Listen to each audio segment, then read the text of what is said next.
भारत और पाकिस्तान के बीच अचानक घोषित किए गए सीज फायर पर अब सियासत तेज हो गई है। कांग्रेस पार्टी ने इस मुद्दे को लेकर केंद्र सरकार पर तीखा हमला बोला है। मंगलवार को अखिल भारतीय कांग्रेस कमेटी मुख्यालय में आयोजित प्रेस कॉन्फ्रेंस में राजस्थान के पूर्व मुख्यमंत्री और वरिष्ठ कांग्रेस नेता अशोक गहलोत ने प्रधानमंत्री नरेंद्र मोदी और केंद्र सरकार से कई सवाल पूछे और सीज फायर की पारदर्शिता पर गंभीर आशंका जताई। गहलोत ने पत्रकारों से बातचीत में सबसे पहले ये सवाल उठाया कि अमेरिका के पूर्व राष्ट्रपति डोनाल्ड ट्रंप को भारत पाक मसले में ठेकेदारी का अधिकार किसने दिया। उन्होंने कहा कश्मीर भारत का आंतरिक मामला है, फिर किसी तीसरे देश को इसमें दखल देने की इजाजत कैसे दी जा सकती है। उन्होंने ट्रंप की भूमिका को संदेहास्पद बताया और इसे भारत की संप्रभुता पर सीधा प्रहार करार दिया है। गहलोत ने दावा किया कि प्रधानमंत्री नरेंद्र मोदी ने राष्ट्र के नाम अपने संबोधन में जनता को निराश किया। उन्होंने सीज फायर पर स्पष्टता देने की बजाय सिर्फ सामान्य बातों की और असली मुद्दों को नजरअंदाज कर दिया। गहलोत ने कहा, जब भारतीय सेना आतंकवाद के खिलाफ सख्ती से कार्रवाई कर रही थी तब अचानक सीज फायर क्यों किया गया? क्या यह अमेरिका के दबाव का नतीजा है? पूर्व मुख्यमंत्री ने सवाल किया कि क्या भारत सरकार किसी अंतर्राष्ट्रीय दबाव में काम कर रही है।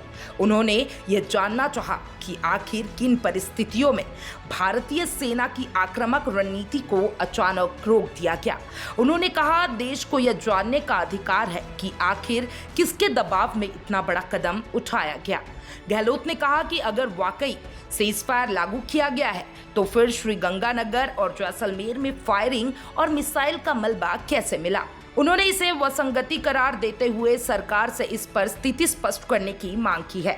गहलोत ने भारतीय सेना की सराहना करते हुए कहा कि हमारे जवान ने सीमाओं पर बहादुरी दिखाई, लेकिन अफसोस इस बात का है कि फैसले कहीं और से लिए जा रहे हैं। उन्होंने पूछा, क्या भारत की विदेश और रक्षा नीति भी अमेरिका के अनुसार तय की जा रही है।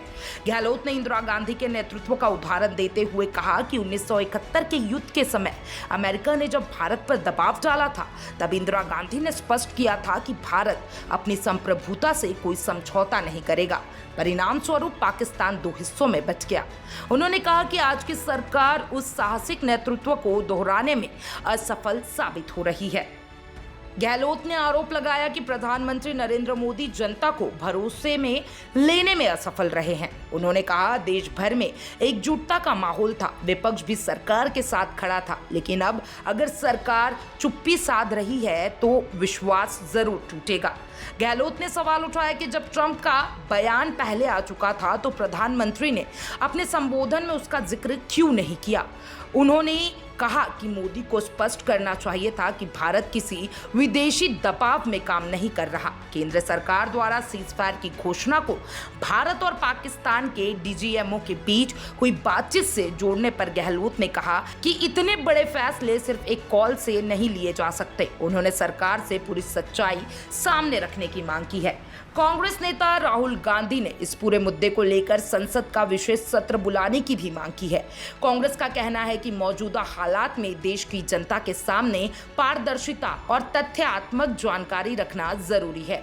गहलोत ने राष्ट्रपति से पारदर्शिता की अपील की है। अंत में गहलोत ने केंद्र सरकार से आग्रह किया है कि देश हित में जनता को सही जानकारी दी जाए। उन्होंने कहा, सेना ने अपना काम किया, अब सरकार की बारी है कि वह जिम्मेदारी से अपना पक्ष रखे और जनता से सवाल का जवाब ले। भारत पाक सीज फायर का मुद्दा अब सिर्फ कूटनीतिक नहीं बल्कि राजनीतिक बहस का भी केंद्र बन चुका है। आप क्या सोचते हैं सीज फायर के बारे में और अशोक गहलोत के इस बयान के बारे में मुझे कमेंट बॉक्स में जरूर बताइएगा। ऐसे ही तमाम राजस्थान की बड़ी खबरों के लिए चैनल फॉर राजस्थान को सब्सक्राइब करें, लाइक करें और ज्यादा से ज्यादा शेयर करें।